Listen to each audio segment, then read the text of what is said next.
suis un fils déchu de race surhumaine, race de violents, de forts, de hasardeux. J'entends pleurer en moi les grands espaces blancs qu'il parcourait, nimbés de souffle d'ouragan, et j'abhorre comme eux la contrainte des maîtres. Si vous aviez connu mes grands-parents, mes ancêtres, vous auriez vu que c'était quelqu'un. Et j'en ai encore dans ma parenté, qui sont encore des hommes. C'est un mot, les gens en ont fait un sort à ce vers-là, qui est le vers le plus simple et peut-être le plus réaliste, le plus constatation que j'ai jamais écrit. En comparaison de ceux qui étaient venus avant moi, à tout point de vue, je suis déchu. Alors je dis, je suis un fils déchu de race surhumaine parce que réellement, la lignée dont je suis issu était au-dessus de l'humanité. Au point de vue physique, si vous voulez, et à d'autres points de vue aussi. Alors je suis tombé, moi, un ragot, si vous voulez, à côté de ces géants-là. C'est un peu le cas de Victor Hugo quand il s'écrit « Mais nos pères auraient mordu dans du fer rouge ». Ben, nous autres, on est toute une bande de peureux, d'effarouchés, de faibles. Alors, on est une race. En comparaison de ces gens-là, on est des fils déchus, tous nous autres, pas seulement moi, à peu près tout le monde. Cet homme qui se définit dans la violence et la révolte a chanté le terroir, la douceur de la vie champêtre et la quiétude des terres qu'ombrage l'Orford. Fils de colon, il a conservé tout au long de son œuvre la nostalgie profonde de l'existence de ses ancêtres, existence que le siècle a chambardée. Alfred Desrochers, c'est l'âpreté de la nature, coincée par les villes, étouffée par le monde moderne. La forêt franche, minée par les guerres et les crises économiques.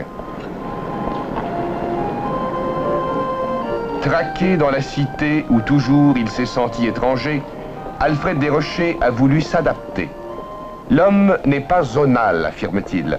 Il n'a pas de région. Il est homme et cela lui permet d'accepter sa condition. Le poète, par contre, est un mécontent, un insatisfait.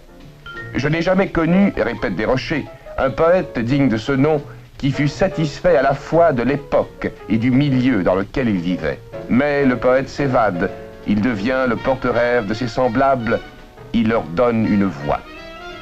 Et par les soirs silencieux quand je parais aller, rêvant de chimères, d'aventures sous d'autres cieux, j'écoute en moi rugir la voix d'un continent que dans la nuit des temps habitaient mes aïeux. Je veux vivre la vie âpre des Desrochers, l'existence remplie et dure des ancêtres, qui tout le jour, ployés à leurs travaux champêtres, s'endormaient quand venait l'obscurité, si là que la foudre éclatante ne les éveillait pas.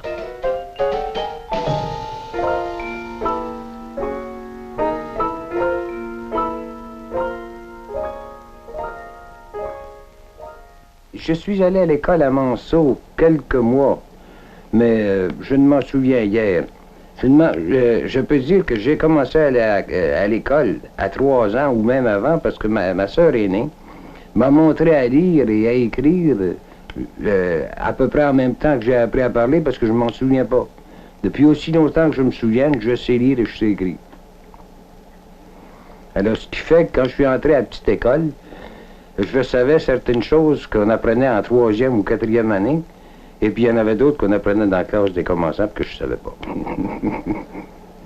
Je suis entré comme assistant grand sieur dans un moulin à scie à Rock Forest, et là j'ai travaillé dans une série du mois de juillet 1921 au mois de février 1923, je pense, oui.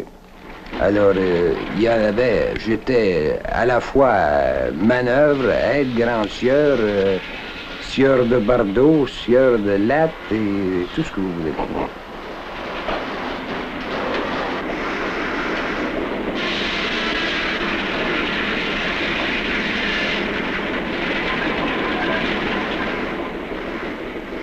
Mes yeux émerveillés d'enfant revoient encore les petits ateliers d'autrefois, où la vie paraissait riche et tellement moins asservie que sous le toit natal dont j'ai pourtant le remords. Un parfum en sortait si multiple et si fort que jamais la narine n'en était assouvie. Et je le peux toujours humer, malgré la suie dont la ville revêt ce monde à présent mort. Pour vous, je reploierai le vers à ma cadence, afin que bien plus tard, vous cherchiez vous aussi les émerveillements et le don de l'enfance.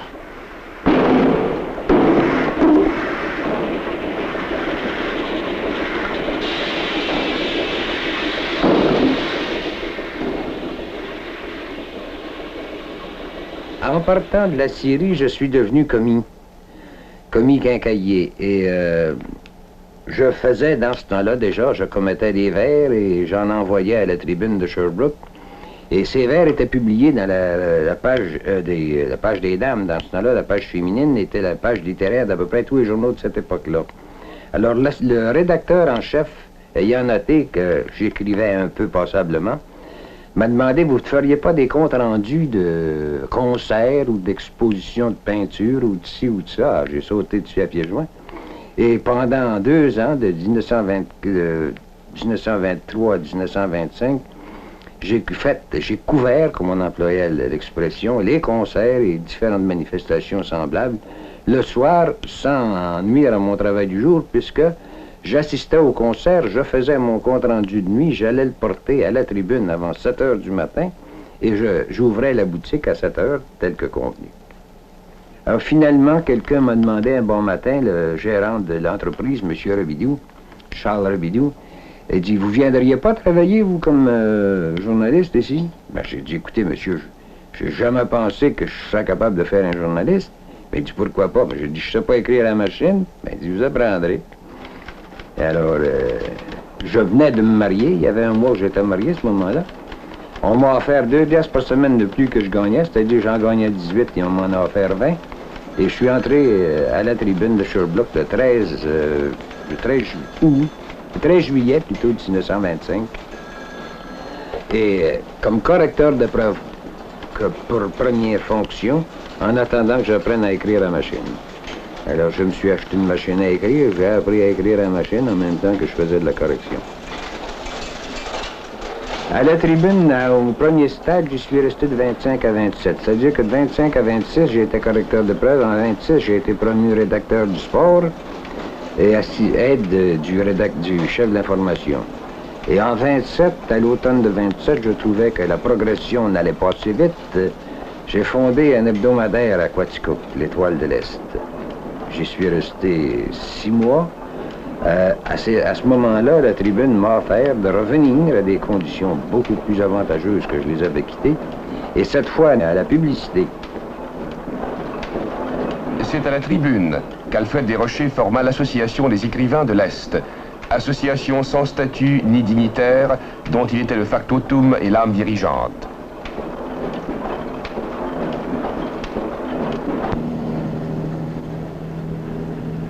Pendant quelques années, ce groupe contribua généreusement à la vie littéraire de la province de Québec.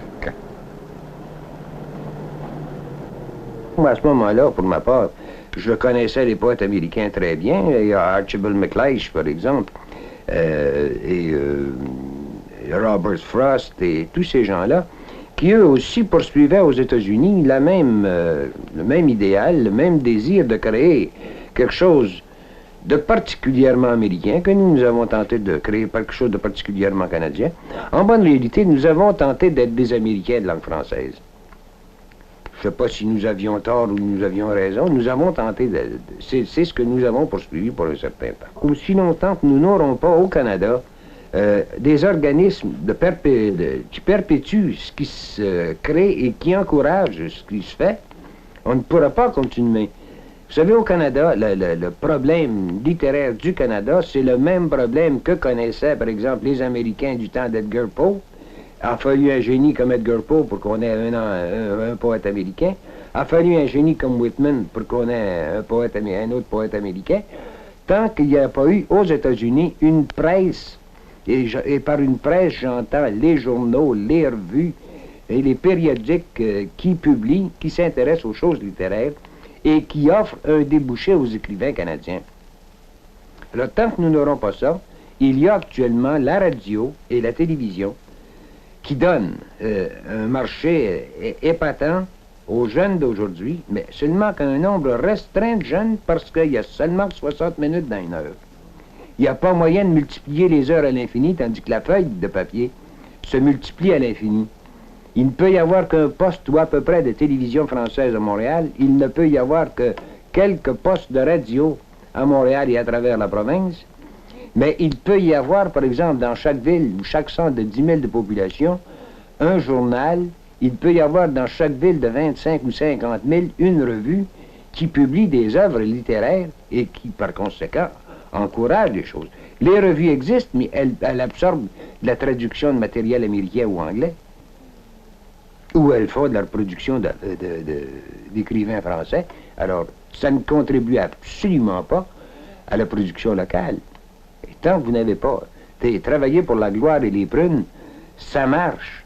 Mais je ne crois pas qu'il y ait beaucoup de monde qui peuvent marcher pour la gloire et les prunes passé 25 ans. Je l'ai fait jusqu'à 32 ans, moi, mais je crois que je suis un héros à ce point de vue-là. Alors, s'il n'y a pas... Un homme ne peut pas donner sa vraie mesure avant 25 ans, à moins d'être un génie, comme Nelligan ou Sidney Garneau.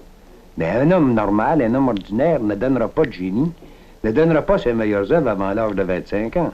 Et à l'âge de 25 ans, le primo vivere lettré, puis il n'est pas capable de rien faire avec quelque chose. On abandonne la littérature, tout le monde l'a fait. C'est le problème jusqu'à moi, ça a été le problème jusqu'à ma génération, c'est le problème de mes enfants, et ça sera le problème encore aussi longtemps qu'on ne créera pas au Canada des journaux et des revues qui absorbent la production des écrivains canadiens. Ma mère, mon père et puis moi, on est passé à la télévision dernièrement. Et puis, mon père a été interviewé, puis on lui a demandé, eh bien, comment va le poète? Et puis, depuis qu'il a répondu, mais je suis mort, ça va très bien pour lui. C'est vrai? Alors, oui, c'est vrai, vous savez, parce que les poètes, là, un coup qu'ils sont morts, ils commencent toujours à bien vivre depuis ce temps-là. Et puis, on lui a demandé ça. Et puis, alors, les gens, ben, depuis ce temps-là, ils ont commencé à faire un film sur mon père. Un film pour fêter le 20e anniversaire du dernier livre qu'il a vendu. Parce que, peut-être... Vous le connaissez sans doute, mon père, c'est lui qui a écrit Le Réveil rural. C'est lui qui a écrit aussi l'offrande qui a écrit À l'ombre de l'Orford et l'offrande aux Vierges folles. Vous pensez qu'il a écrit ça pour moi, hein? Non, il me connaissait pas dans le temps, mais il me préparait. La jeunesse, c'est l'art, sous toutes ses formes, c'est un fait de jeunesse. Et la période réellement créatrice de à peu près tout homme, à ma connaissance, ça va de 25 à 35, à peu près au minimum et maximum. Et dans ces 10 ans-là, si quelqu'un a quelque chose à dire, il le dit. Et après ça, il va le répéter, il va chanter à peu près la même chose avec peut-être plus de technique, plus de maîtrise, de même qu'un chanteur à voix ténor ou soprano ou tout ce que vous voudrez. Plus tard, pourra peut-être acquérir une maîtrise plus grande, hein? Mais il ne chantera pas mieux qu'il a chanté entre 25 et 35 ans. Alfred Desrochers a publié 2 recueils de poèmes, L'Offrande aux Vierges folles et À l'ombre de Orford. Cette poésie sort de ses cadres parnassiens pour lancer des cris de révolte, ou bien devient triste comme une terre stérile d'automne. Le rythme de ces vers est si lourd qu'il m'attriste. Et j'ai su le frisson du doute en les faisant. Tels quels, pourtant, je vous les offre, en m'excusant que si peu de la force ancestrale y subsiste. N'importe, j'eus l'espoir dont vécurent les miens, de laisser en mourant moi-même quelques biens et l'honneur de garder vaillante leur lignée. Trop faible pour ouvrir comme eux un sol nouveau, j'ai mis leur conscience et leur âme acharnée à modeler le rêve obscur de mon cerveau.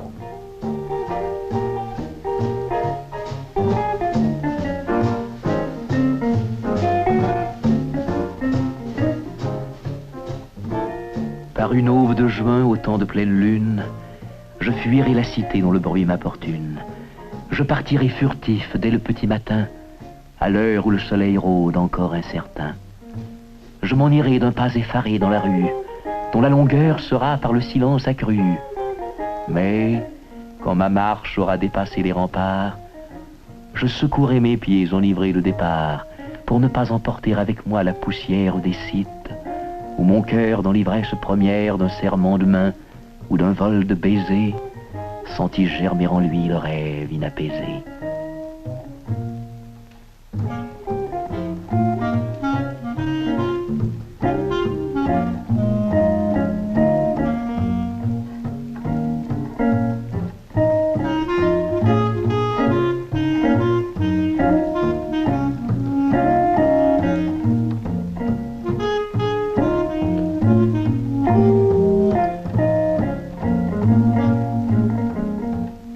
C'est un midi du mois où va naître l'automne. Septembre. Le soleil indistinct garde encore sa chaleur verticale et son visage d'or. Mais déjà la fraîcheur des ombrages détonne. L'heure à l'envoûtement de parfums endormeurs. La langueur des échos prolonge les rumeurs que soulève la vie humaine des vallées. On dirait qu'une brume invisible emplit l'air tant, venue des lointains que bordent des allées, l'aigre crépitement des lieuses éclaire.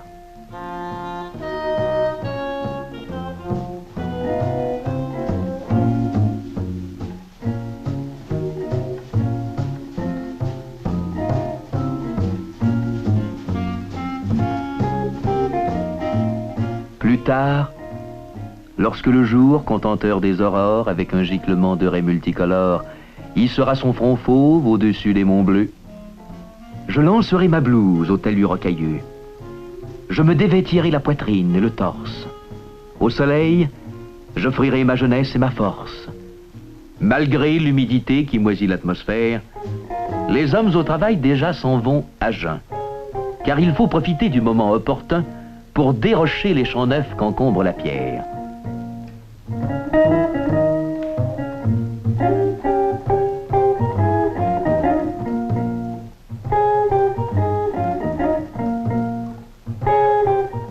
Quelquefois, l'un d'entre eux, lâchant son fait visqueux, comme un ressort brisé jaillit de sa mortaise, dresse en arc ogival son torse musculeux.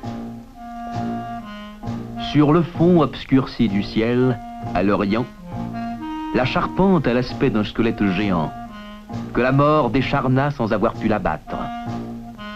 Au double haant de leur haleine, les massues tournant dans l'air qu'emplit la clarté du soleil, retombent sur les pieux, avec un bruit pareil à celui de la glace éclatant sous les crues. Demain, l'enclos sera prêt pour les bestiaux, tandis que sans repos, ces hommes grands et beaux tendront sur un travail neuf leurs épaules fortes. Et je songe, en voyant ces êtres surhumains, qu'à d'utiles labeurs ne servent pas mes mains, où j'aperçois des callosités mortes.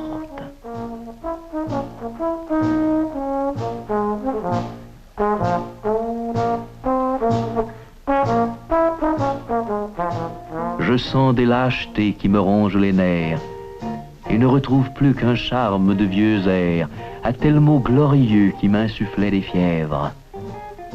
Un sourire sceptique a rétréci mes lèvres, et je crains quelquefois qu'en m'éveillant demain, je ne sente mon cœur devenu trop humain.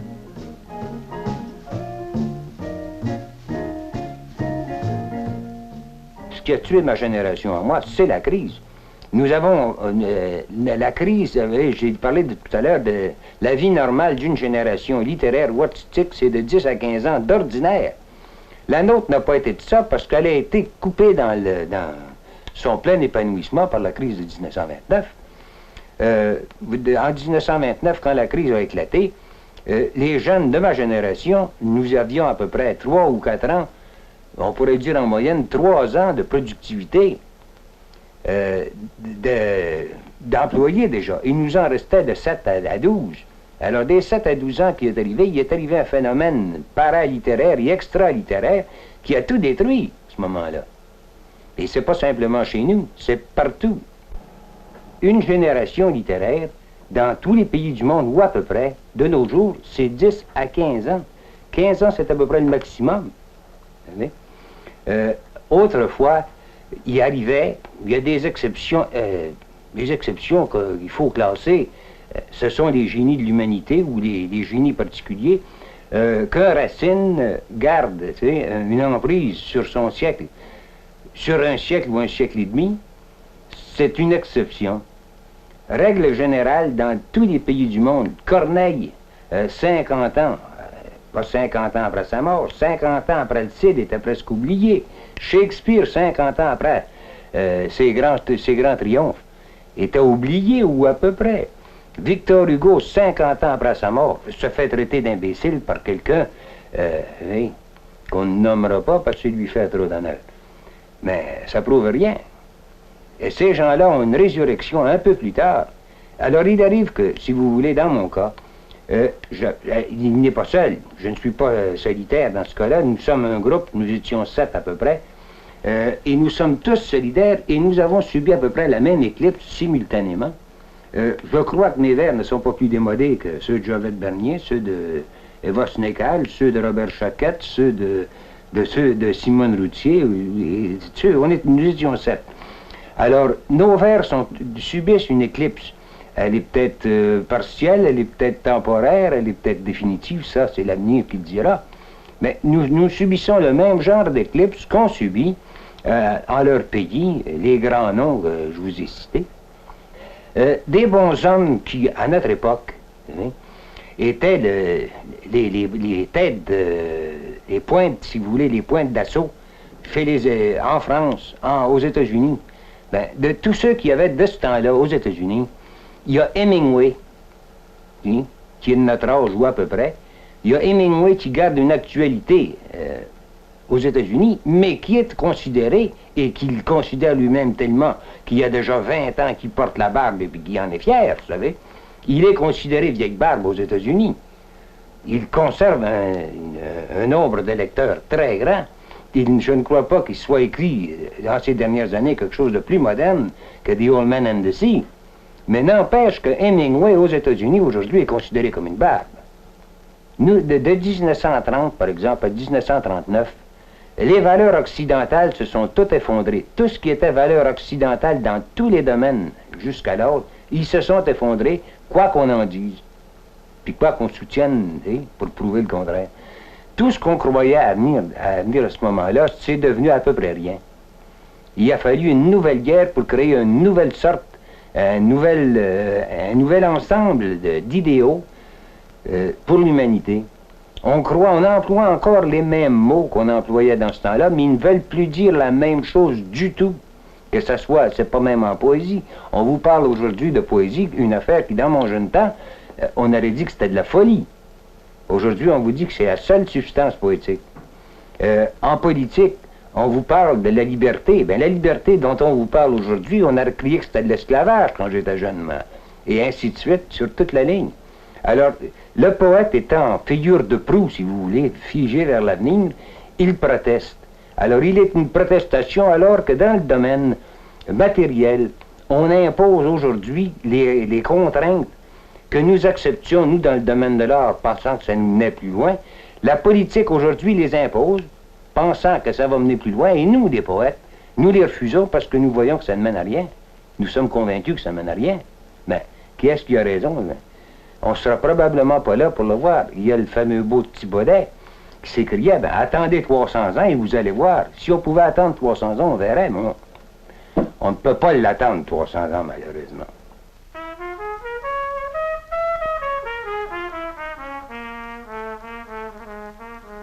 Un bonhomme, rendu à mon âge, a absolument épuisé, si on peut dire, son utilité sociale. Et le monde d'aujourd'hui n'a plus de place pour les gens de mon âge, et encore moins pour ceux qui sont plus vieux. Alors, à mesure qu'on vieillit, il n'y a plus de place pour les gens de notre âge et de notre formation, parce que ça va ensemble. On est toujours fils de quelqu'un, disait Brie-de-Voison dans Beaumarchais, puis on est toujours de son âge. Quel que soit le rang qu'on occupe, on est toujours de son âge et dans quelque domaine que ce soit, rendu à un certain âge, aujourd'hui, je crois que c'est à peine passé 40 ans, on devient un encombrement social.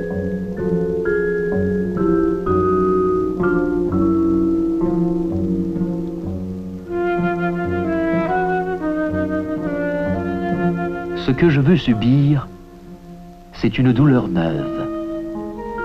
Je veux connaître enfin la fatigue des membres, ne plus humer l'odeur capiteuse des chambres où se meurt une rose auprès de phares séchés.